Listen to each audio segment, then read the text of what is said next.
Pampamat mo. Relax lang.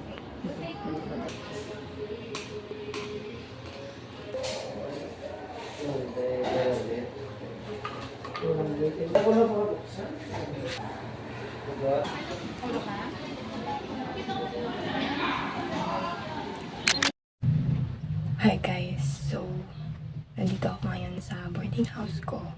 Sorry, merong basa yung t-shirt ko kasi kakatapos ko lang umiyak. So, nasa isolation ako ngayon for 24 hours because kakatapos lang kanina ng DTPA scan ko para malaman yung kidney filtration rate ko. And I aim in Jesus' name talaga for a complete healing because I know the best doctor is Jesus. The best doctor is still our Father. So right now, kakain ako. Niluto to ng mama ng boyfriend ko. Since sila yung umaalalay sa akin ngayon, sa kanila ako kumakain. And then, yung food na to is no salt. Since meron akong diet na no salt, na low salt. And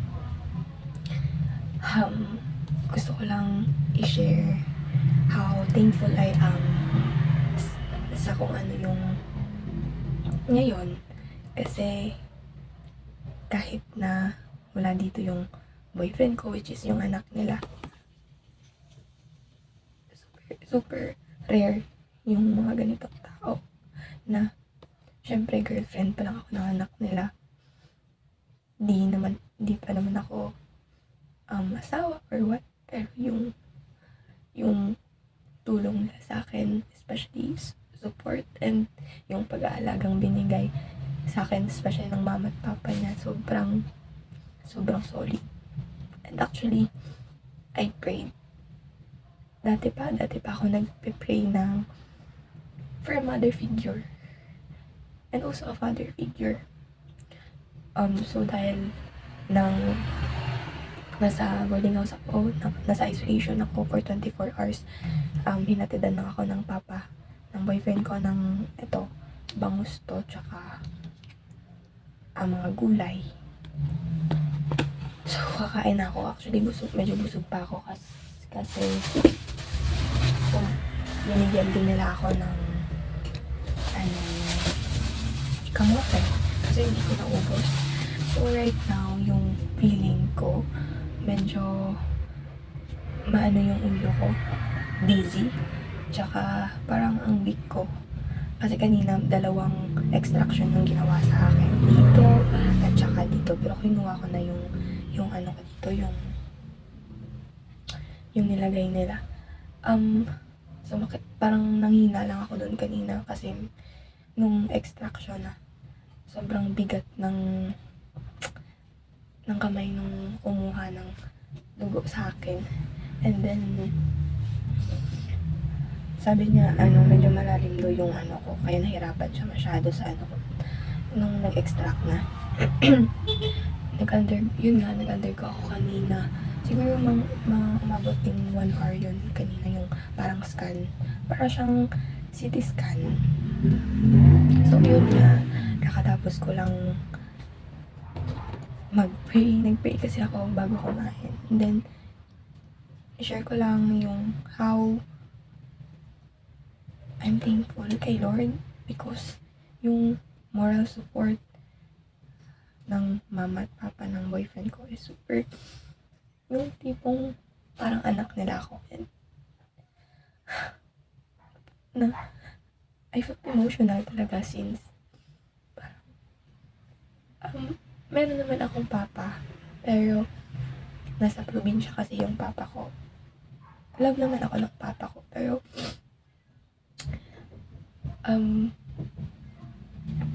aside from my papa, yung merong din ibang taong nagmamahal sa akin.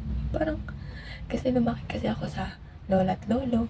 Parang ganon. So, pasensya na kayo sa background ko.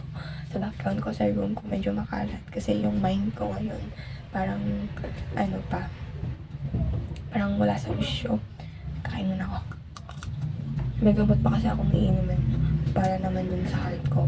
Isang Catapres at saka Carvedilol.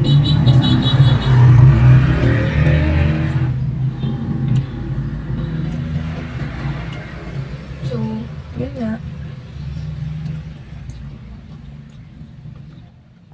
Na-appreciate ko lang how God provide. And then, kanina kasi, sa scan na ginawa sa akin, kailangan kasi yung na may kasama ako. And, of course, parang nag-overthink ako simula pa nung kung sino kasama sa akin. Pero the Lord, sobrang kind ni Lord. And also, parang tinouch na yung ang heart ng family talaga ng boyfriend ko kasi yung appreciate ko yung kanyang sister. Parang ate ko na din. Actually, I also paid for that because syempre mag-isa lang ako. Wala akong kuya at ate na kuya at ate na figure. Super nagpapa-thank you ako sa boyfriend ko through chat kanina kasi sabi ko sobrang blessed ko kasi sinamahan ako ng kapatid mo kasi parang kanina medyo dizzy yung pakiramdam ko. Parang nakokonsensya ako na ako umuupo, siya yung nagpa-process ng mga papers ko. Parang nakokonsensya ako pag ganun. Kasi parang feeling ko abala ako, parang ganun. Pero sinabi ng boyfriend ko sa akin na huwag mo isipin yun. Kasi si Lord yung kasama mo dyan. Siya lang yung ginawang instrumento ni Lord para samahan ka. Kasi and then yung nakikita ko naman yung happiness ng kapatid niya kahit yun nga, abala ako. And then super na-appreciate ko kasi galing siya sa trabaho and nakita ko naman na inaantok na siya. Pero hindi niya pinapa-feel sa akin na abala ako. And super good thing yun kasi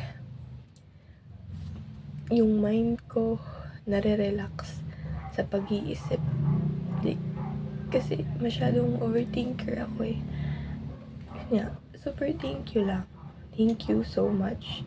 Thank you so much, Manang. Thank you so much, Manang. Thank you so much, Manang. Yung heart ko parang yung gratefulness na na-feel ko ngayon. So, super thankful lang talaga. Thank you.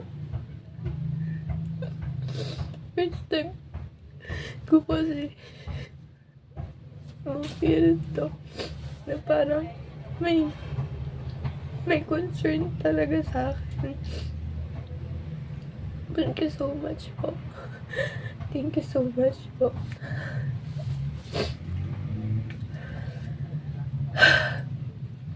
Iinom pa pala ako ng gamot. So, thank you. Thank you. And hopefully, okay yung result ng DTPA scan ko. In Jesus' name, I pray for complete healing. Thank you, Lord. So, kakain na muna ako. Bye, guys. Hi. So, kakatapos ko lang uminom ng Catapres. Mayroon pa ako maya-maya ng para sa heart. I-check muna natin yung i-check muna natin yung blood pressure ko. Yung digital blood pressure ko, pinahiram sa akin to ng friend ko. Thank you so much. Kasi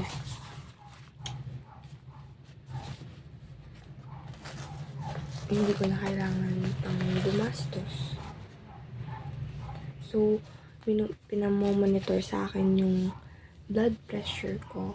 Right? Ngayon, ilang na siya. Dati, nag-180 ako, 160, 200. Pero, nung na-discharge ako sa may hospital, yung right now, yung range ng blood pressure ko is within 140, 150, todo na yung 160. Paminsan-minsan if super dizzy or medyo high blood na ako. Pero yun nga, yung ganun pa rin yung ko 140. Yun yung parang usual everyday talaga na blood pressure ko, and which is not good pa rin kasi hindi pa rin siya normal. Actually dito lang sa right arm ko yung pinapa monitor ni doc. And yung dito sa left side ko, normal naman siya. Normal naman dito. And yun nga, yung sa case ko, since parang may something daw sa heart ko. Kasi nga, hindi normal yung magkaiba yung blood pressure sa each na arm. So, right now, katapos ko lang uminom ng Catapres. So, kukuha na tayo ng blood pressure.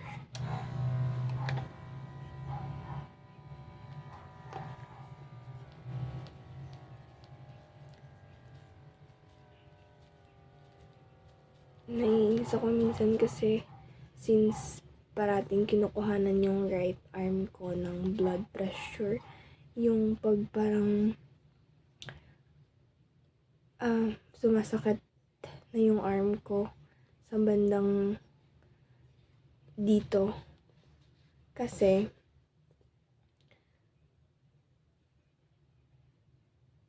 pag parang nagta-tight na, yan. Oh. And 148 over 70. So, ilang minutes pa lang naman akong nagkata-press.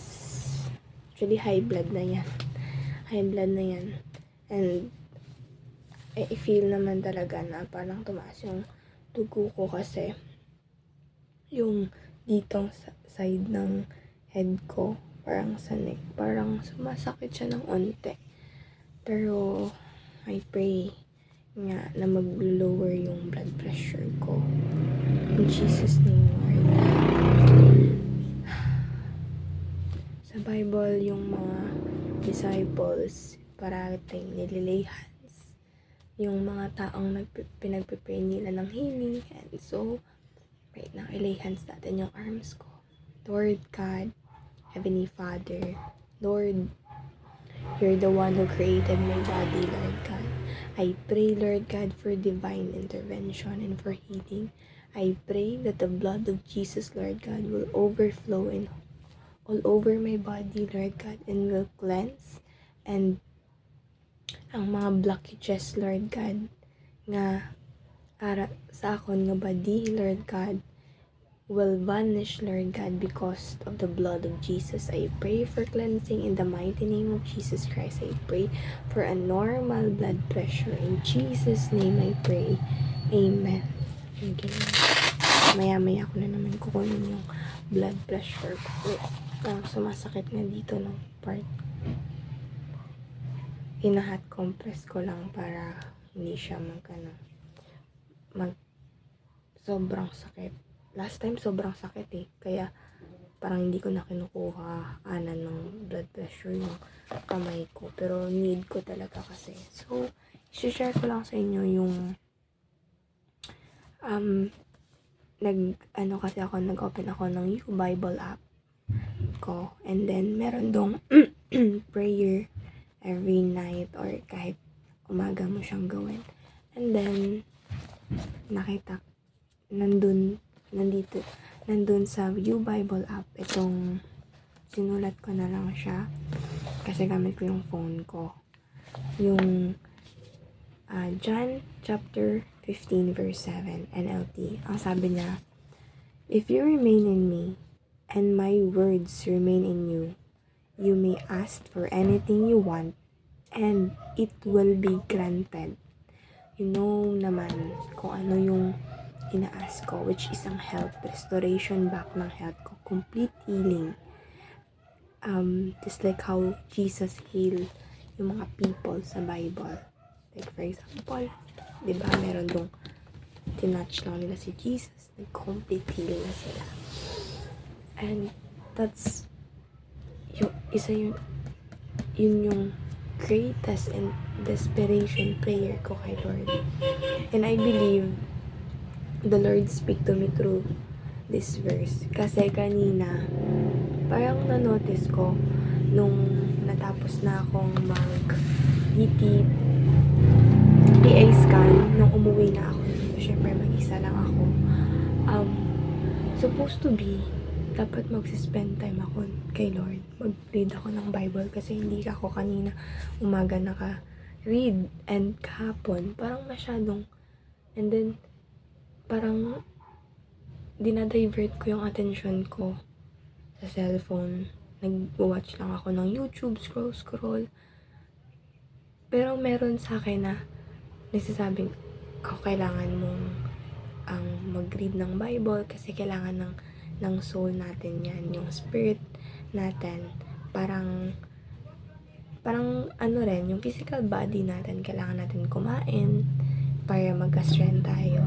Yung spirit din natin, ganun din. Kailangan din natin ng word ni Lord para ma-strengthen. So, yun nga, kanina, sabi ko, okay, mag-spend time na ako kay Lord. Yun, open ko yung U-Bible app ko. Ito yung verse na sa akin, nag-struck. Kasi I feel kanina pa lang, nung nagsuscroll ako, ang meron sa akin yung afraid. Natatakot ako sa results kasi meron kasi akong something na kailangan ko pang wino-workout ko pa na which is ang mag-trust because simula nung bata ako parang nilagay ko na sa isip ko na hindi dapat ako mag-expect para hindi ako masaktan. So yun nga, para hindi ako masaktan, hindi ako nag-expect sa mga bagay. Pero, yun yung tinuro sa akin ng world. Hanggang nadala ko siya, ngayong malaki na ako. Pero, which is wrong. Kasi kaya nahihirapan ako mag-trust kay Lord. Kasi, lahat ng mga hinil ni Jesus dito sa Bible na to, parating niyang sinasabi na, through your faith, you are healed. So, nahihirapan, nasa-struggle ako sa faith ko since I'm having hard time trusting someone. Since ayoko talaga kasi may expect sa mga tao kasi nasasaktan ako. Siyempre, mga past experience ko din. So, yun. But I'm starting to work out kasi hindi pwedeng hindi ako mag-trust kay Lord. And dun magsa-start yun. And kanina, parang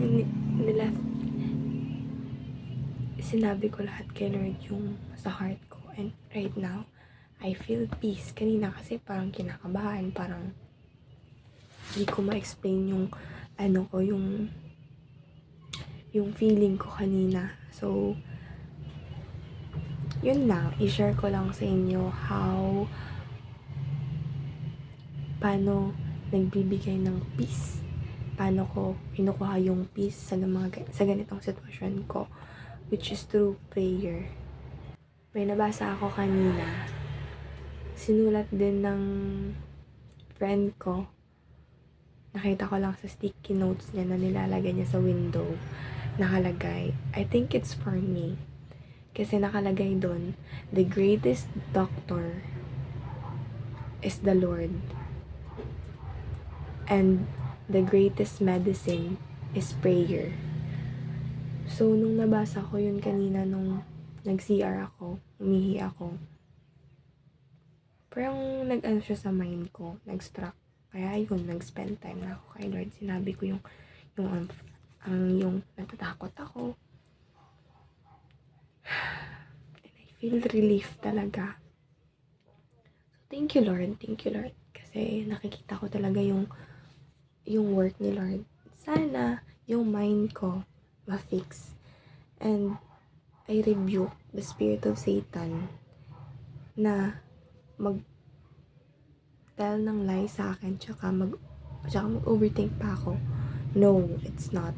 Because fear, sabi sa Timothy ata yun, fear is not from God. So we rebuke it in Jesus' name. Yun lang. Thank you so much sa pakikinig. Yes. Thank you po. In Jesus' name, I pray for healing.